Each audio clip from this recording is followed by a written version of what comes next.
Open up. You got enough guys. Dropping in. All right, good to go. Hey, see that compound right there?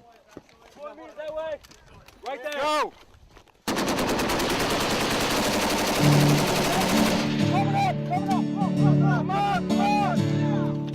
The creation of a piece of theater begins in the imagination of the writer. Playwright Aaron Randolph's fertile imagination has created pieces like the musical Dakota Jones and the Search for Atlantis, and the comedy The Plagiarists. But where does inspiration come from? And once inspired, what comes next?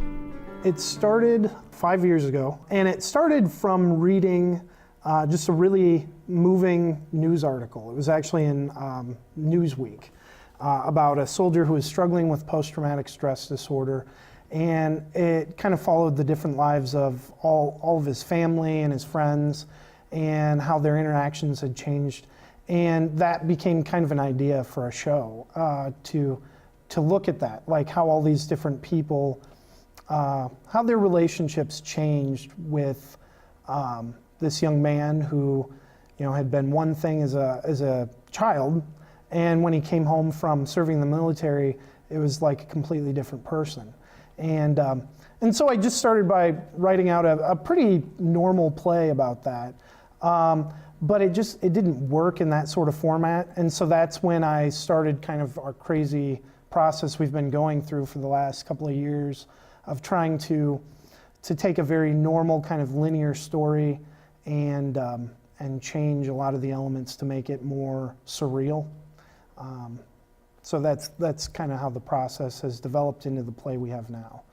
I worked on it for about a year, and then I actually did a reading, a workshop reading at St. Ambrose, and that went really well, and then I just kind of set it down for about 2 years. And then when I came back to it, one of the things that really I felt very strongly about is that all the research I had done was kind of very secondhand research. I had read news articles or medical journals or things like that. I wanted to do more first-person kind of hands-on research. And so over the last year, I started doing interviews with veterans and their families, and I met with a counselor from the Rock Island Arsenal, and just trying to get more of like a very human perspective. And to put like a real tangible face onto the subject of the play. There have been quite a few changes actually since January when I started. We've used to have several more characters than it has now. There were characters of a football coach in there, and a few other peripheral figures that Aaron realized eventually he didn't necessarily need for the show to work as a drama. And so we've gotten rid of a lot of characters. A lot of arcs have changed. There have been a lot of changes in the chronology as far as when very important matters in their lives happen. Once a wedding was post-war, now a wedding is pre-war. So some really big changes actually have happened. And Aaron has been kind of fantastic about being amenable to changes and taking scenes that he's written, that he's had for 3 years, that he's loved clearly, and saying this has to go because it just doesn't fit the story that we're telling anymore. He's taken a pretty sharp scalpel to his own material. It's pretty inspiring to see, actually. As we interviewed the soldiers throughout the process, and their families as well, it was really compelling just to hear the simplicity of some of the stories. We really, in attacking the topic from everything you read and hear about, there's a certain level of intensity. And then when you get together with the families and the soldiers and the stories they tell, a lot of times they share the really simple things that happened. And the simple things stand out to them almost more than the things that we hear about through the media. And capturing that simplicity and that bond of family and the bond of brotherhood between fellow soldiers and everything was really nice to hear. And trying to capture that in the show has been an honor of a challenge. In World War I, they called it shell shock. World War II, battle fatigue. But after Vietnam, it had a new name, PTSD, post-traumatic stress disorder. A Green River is about what war can do to even the strongest and bravest. It's about the scars we might not see. There was somebody in my life a while back who I did do that for. I worked at a resort up in Alaska for a summer, very isolated from people, out in the middle of nowhere. And the gentleman who I was paired with as a roommate, at the point in time, I knew he had PTSD, but I wasn't as fully aware of what that meant and everything he was going through, and when I saw him behaving in a certain way, where that came from.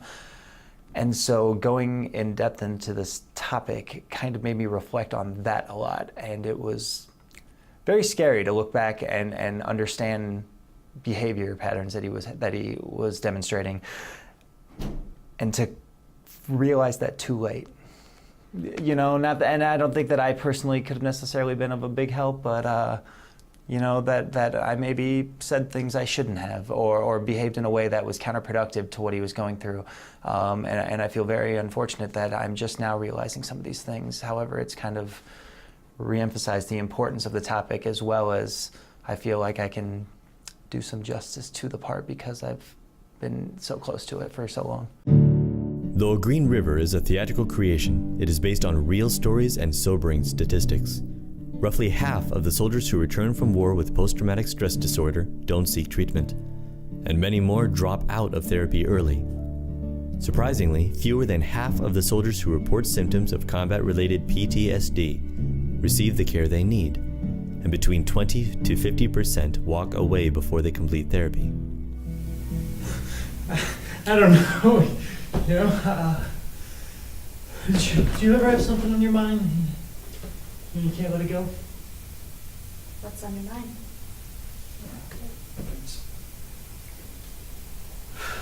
I can't stop thinking, you know. Sometimes when I'm at work, I have a lot of time to myself. And I'll think about my friends. Being in the Army, and the things we did, and I'd start replaying them over and over, and yeah, if I just done something else, you know. Sometimes I feel like I shouldn't be here. You shouldn't be here. I mean, why do I get to be here and someone else doesn't? I think overall the goal is, you know, anyone that might be struggling with something, them seeing the show and being like, it's okay, I'm normal, I can ask for help if I need it. With my role as the counselor, I think it's really helpful to show the people who are doing this, who are going through, that's their job, to go through, screen these people and give them help if they need it. Because those are our unsung heroes sometimes. You know, we don't see them, we don't think about them. I never would have thought about that post-deployment assessment. And so for that character, I really just want to show, you know, people are working really hard to make sure our soldiers are taken care of. And with other wars, that hasn't happened, it seems like.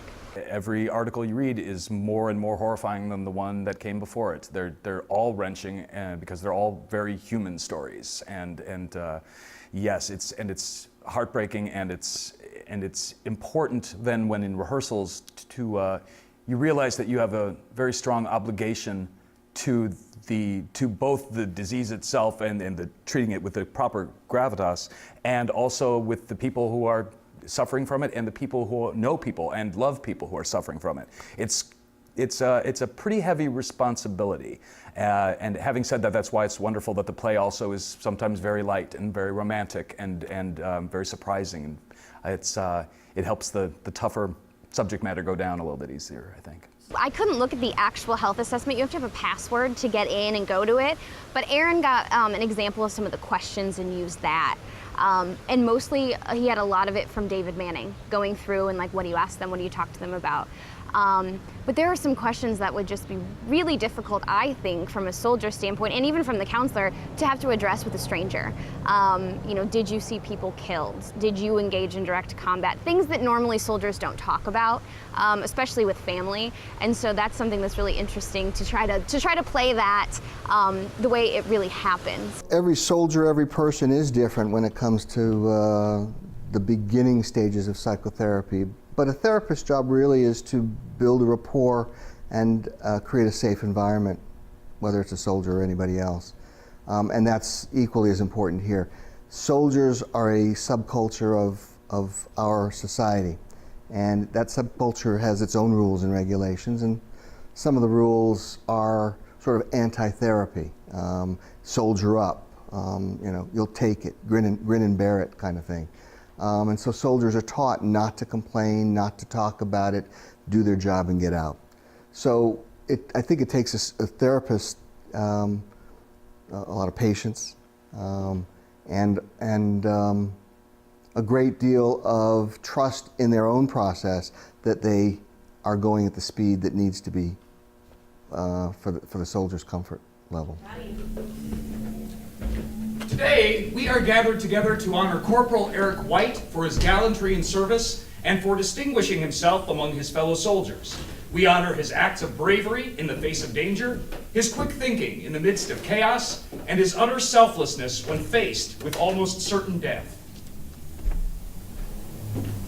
So, Eric? Yes, ma'am. I have your PDHA here to go over with you. All right. It's a lot of questions, so we'll try to get through it as quick as we can, and then we can just talk for a bit, okay? Okay. Don't be nervous. All right. Great. So, overall, how would you rate your health during the past month? Good. Good. Compared to before this deployment, how would you rate your health in general now? About the same. All right.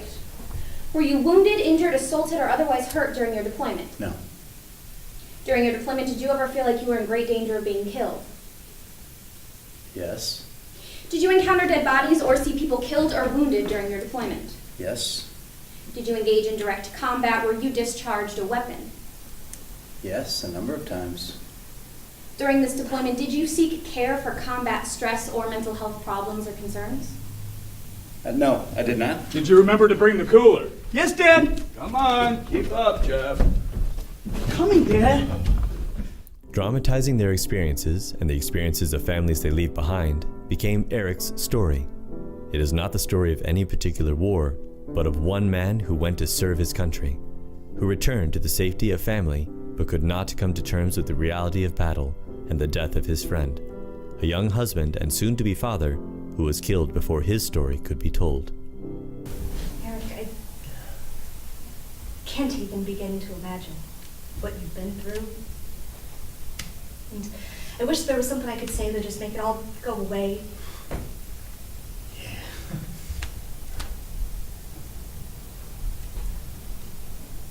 Do you ever wish we could go back to the way things were? Before any of this happened. Just a couple of kids sitting down by the river looking at the stars.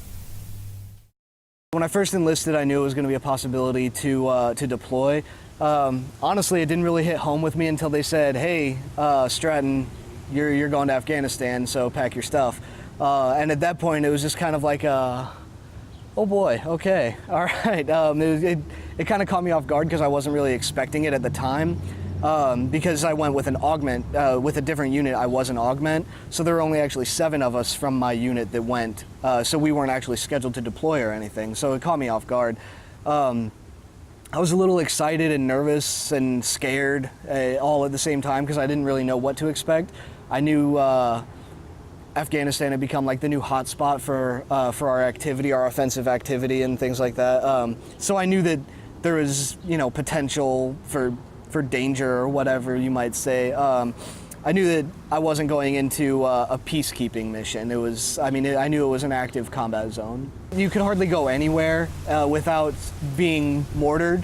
There were always mortar attacks, and there was, actually within the first couple weeks I was there, we got rocketed. There was a rocket attack, and it was basically a couple of RPG rockets set up on dry ice fuses is what they said. I don't know exactly, but it was an eye-opener because I was like, wow, I guess I'm really in Afghanistan, huh? I knew a few people that when they were over there, they might have had some less peaceful experiences than I had. A friend of mine that I graduated with, we went in around the same time, and he was actually there at the same time as me. Another friend of mine, they were both in infantry, and another friend of mine graduated before me, I think he was just a year ahead of me, and he was there at the same time as well. And he actually knew a couple people that got killed while he was there. External appearances, I mean, I think he's doing great, but I mean, who really knows? Being the family of someone who is deployed, the family or the close friend of someone who's deployed, it's horrible. You hardly speak with them. You don't know where they are. You don't know what they're doing. You don't know if they're okay. And that's terrible. That's absolutely horrible. Hello? Hello?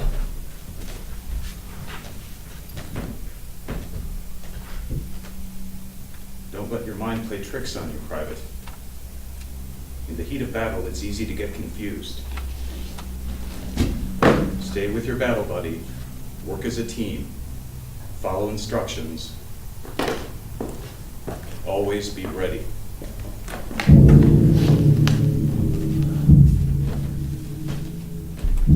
The first time I read the play was while my brother was deployed to Afghanistan. So that kind of hit home for me big time. And he was actually one of the soldiers we brought in at a later time to chat with the group. Fortunately, my brother's not affected by PTSD, but it was really great just to get his perspective on what it's like over there for soldiers. But there was another soldier that we spoke with who was eye-opening. He was fascinating to speak with. Also didn't deal with PTSD, but was real familiar with it, and soldiers who are dealing with it. And it was just really great to talk to him. And he shared so much about the experience of being in war and what that's like. And I mean, nothing too graphic, but just some stories that stick with you and really make you grateful for what they do every day.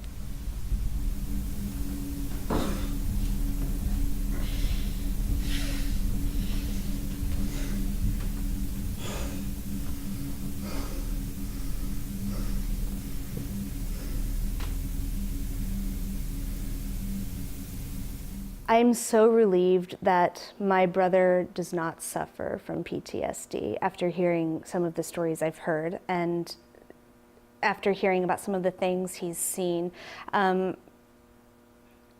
know, a traumatic experience affects everyone differently, and for some people it just really taps into your psyche and gets you in that sense of fight or flight where you can't escape it, and there's nothing you can do about it. It's terrible when that happens. I'm just so incredibly grateful that my brother came back home, and he really came back home. You know, that's one thing they say, is that a lot of soldiers never really come back home, because when they come home, they're such a changed person. And a lot of wives will say, you know, my husband never came home. And it gives me goosebumps to think about how tragic that is. And that's why this story is so important to me. I'm so incredibly passionate about seeing or experiencing the ways my art can help people. And to me, that's what this story is about. It's not about doing a play about PTSD. To me, it's about informing people through audiences, through documentaries, through whatever means necessary, informing people that this is an issue and that every 18 hours, a soldier is committing suicide. Do you ever feel upset? Well, yes, sometimes.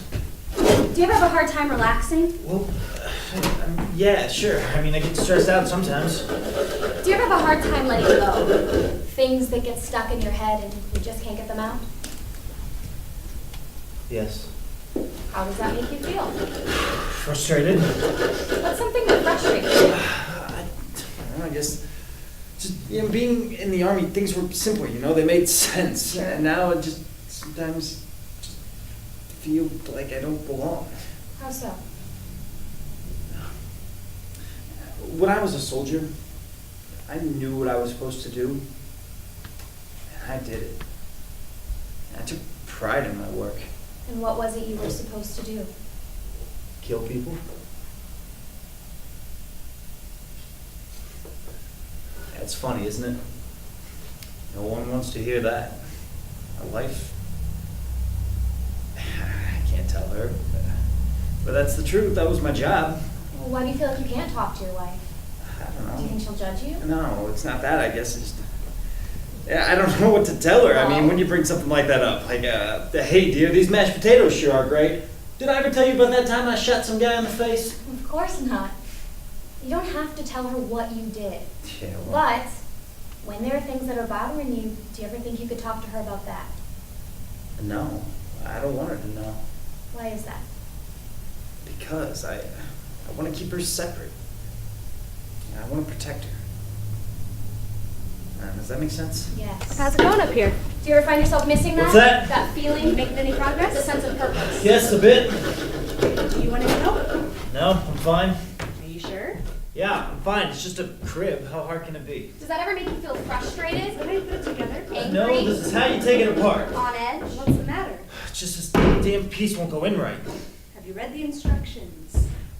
Yes, I have. Out of control? I think that piece goes over there. Yeah, that's why I'm taking it apart. Thank you. Do you ever let your emotions get the best of you? It's where our baby's gonna sleep, so... Do you get violent? Will you just back off? Do you lose control? Are you sure you know what to do? No. Are you sure? Are you sure? Are you sure? Yes. Do you ever lose control? Do you know what to do? Should we call for support? Listen. Do you lose control? Eric! Eric! We need help. Will you please stop? We should have called. You're gonna break it. Lose control? Eric! Watch out!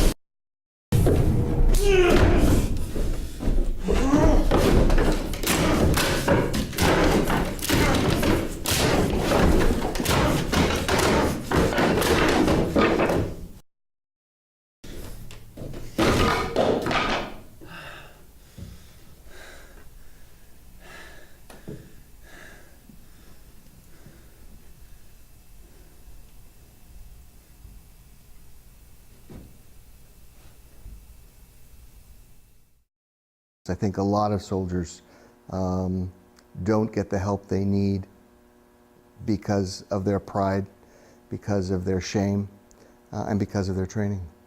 Though A Green River was a highly unique and collaborative process, creating the world that Eric would ultimately inhabit fell to the director. From set and light design to the use of music, which was also created by the playwright, A Green River went from the page to the stage under the leadership of director Daniel Sheridan. I brought the idea to the table and everybody seemed on board with where the play would be set and the kind of design elements that would be laid out scenically to help tie the story together. Once that beginning was set, everybody else's ideas as designers, as happens in theater, started to wrap around that and come into orbit. And good ideas stay in orbit, and bad ideas and maybe bad scenes or bad lines just kind of start flying off, and we're just left with the good stuff in the center. And I really feel that one thing that light can do is not only establish location, but give the sense of contraction and expansion that a story needs. It almost helps the audience breathe. It helps control their breathing and the tempo and the momentum of a piece. And so hopefully the lighting elements will capture that and capture the psychological state of Eric, the lead character. Company came with the world's biggest shovel. They tortured the timber and stripped all the land. Do you ever lose control, Dug out Eric? the coal till the land was forsaken. No, not really. Wrote it all down as the promise. Not that I can ever recall. So, overall, how do you feel about your experience in the Army? That's hard to explain. How so? Most people only think about the bad things, you know? They never see the other side. Things like taking pride in your work, self-discipline, and the bonds you form with the other soldiers. Unless you were there, you can't really understand. How do you feel about the other soldiers? The guys I served with, one of the bravest men I ever met. I know you under a lot of pressure, The things they did Corporal. day in and day out, it's the most impressive stuff I've ever seen. But you can't take risks like I that. think the hard part is that I know for as long as I They live, put their lives in your hands. I'll never make friends like that They again. trusted you. I trust those guys with my life. Don't make friends like that in the warehouse. I see. So yes, I'm very proud of the men I served with. When this process is done, I hope that we'll really have something that can be completed and turned over to other theater companies and other groups to dive into this piece and see how they bring it to life. Aaron's done a really good job of writing a play that does not dictate how the story is told. And I think it gives artists a lot of leeway to invest in the topic themselves and bring what they find to the table. On a very grand scale, I would hope that it opens up some communication about this subject, and that hopefully it is something that opens people's eyes to what I think is very important subject right now with mental health in general, but particularly for people who have served in the military. On a very basic level, I hope that the play is enjoyable and entertaining. I feel like if a play isn't entertaining, then it can't really do anything else anyway. So hopefully, at the very least, I hope that people really enjoy the performance. But beyond that, I do hope that it creates discussion about mental health. While the process is still alive now, it's our obligation to get people in there to witness the show and to participate in the show as a community. I think that will take it to its next stage in its life.